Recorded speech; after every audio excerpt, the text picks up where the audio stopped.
All right, what I'm going to do is I'm going to break the cage down and look for eggs today. There's my female. She's an IE, and she's already laid one clutch. And one kind of rule of thumb is if they're going to lay multiple clutches, they're probably going to do it 5 to 7 weeks apart. So I don't use a lay box. A lot of people will use some type of lay box so that hopefully their Leachianus gecko will lay eggs in like a flower pot or something of that nature, and I don't do that. I let them lay right in the substrate. The advantage of that is the cage looks a lot more natural, and you don't have like some giant flower pot or big Rubbermaid tub or something in there. The disadvantage is, you know, you have to go hunting for the eggs. Now, she laid eggs about 5 weeks ago, and so what I'm going to do is now that it's been about 5 weeks, just once every couple of days, I'm going to check the cage and see if there's eggs in it. Some signs that you can look for to know if they've laid eggs or not. One thing is a lot of times they'll stop eating.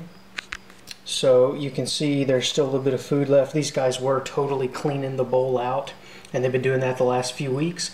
And so the amount of food that's being left is increasing, so that makes me think that maybe she's not eating as much as she normally does. So that's one sign. Another sign, sometimes you'll see little prospect holes. And so I don't know how well this shows up on the camera, but there's just some little spots down there. It looks like somebody's been digging around. And then you also, after a while, will start to get good at looking at them. You know, I can kind of look at her and tell when she's carrying eggs and when she's not, etc. So today I'm not 100% sure if she's laid second clutch or not, but what I'm going to do is check.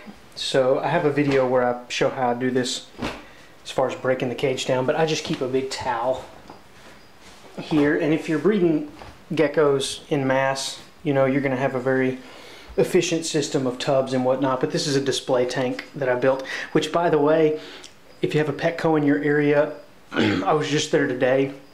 I had to get a rat for my boa. That's the first time I've bought a rat in probably a year and a half, because I usually breed my own, and I'm about to start breeding them again because it's so doggone expensive to buy them. It's ridiculous. But right now Petco is running their $1 per gallon sale. So this right here is a 40-gallon breeder that I bought a year ago, or actually maybe longer ago, when they were having this sale. It cost 40 bucks. But it's only, I think, this week, or maybe it's for the whole month or whatever. So if you're looking at building a cage, you want a 40-50 gallon tank, now is a great time to buy them. You can get one for 40 bucks when they're usually like 100 or so. So all I'm going to do is break the cage down.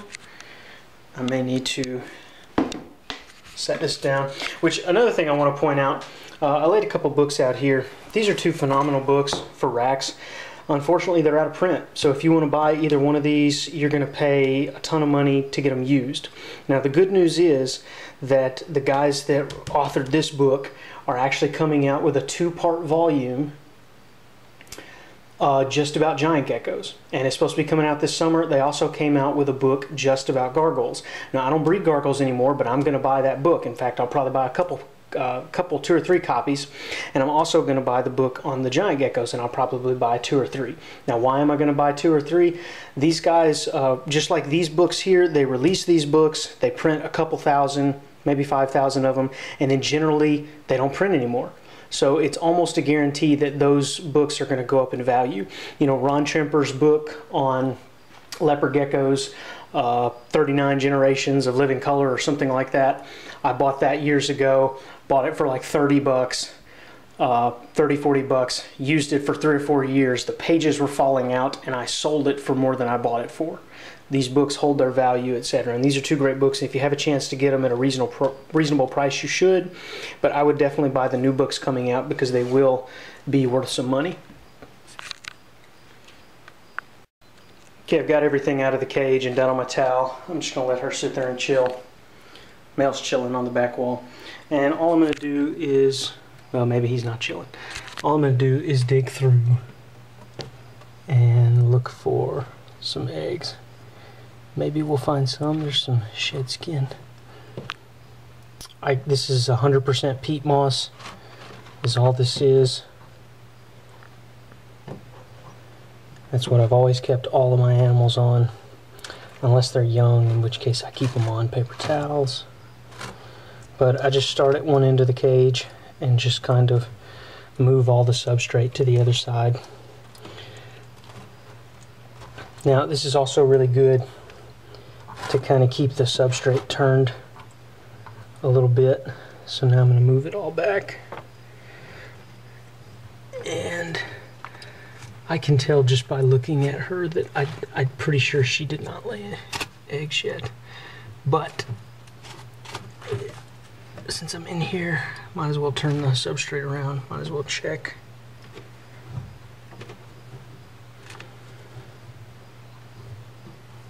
One thing you definitely want to do is make sure that you keep the substrate moist enough.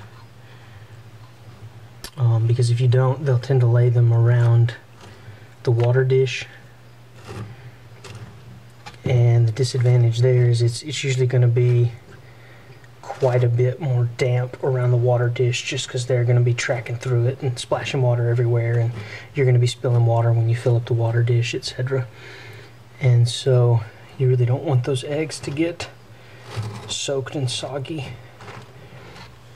And it looks like I was correct. We do not have any eggs today. And I kind of figured that, but that's alright. Here she is, still chilling. And I can kind of tell by looking at her, she's got kind of a bulge right here in this area.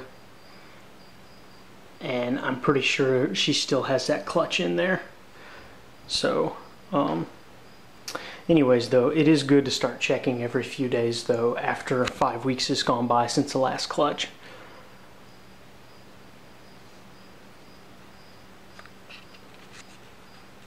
So while I had them out, I decided to get a mass on the male. Also wanted to mention that I did not take the female's mass. I didn't touch her. When they're gravid, I leave them alone. And I've always been that way. That's the way I was with my leopard geckos, cresteds, gargoyles. When I know that a female is carrying eggs, I just don't bother them. Is it unsafe to bother them? I'm not sure. I had one time a leopard gecko that was egg bound, and that was a really unsettling experience, and she wound up being okay. I didn't have to we didn't have to do surgery or go to a vet or anything. She wound up passing the eggs out, but of course the eggs were actually fused to one another. They had been in there so long, and she never bred again after that. And I don't know if that there was some kind of internal destruction to the reproductive organs that I wasn't aware of. But I try to leave females alone as much as possible when they are breeding. And yeah, that cup's just a little too small for you, dude. Alright, you gonna come out? There you go.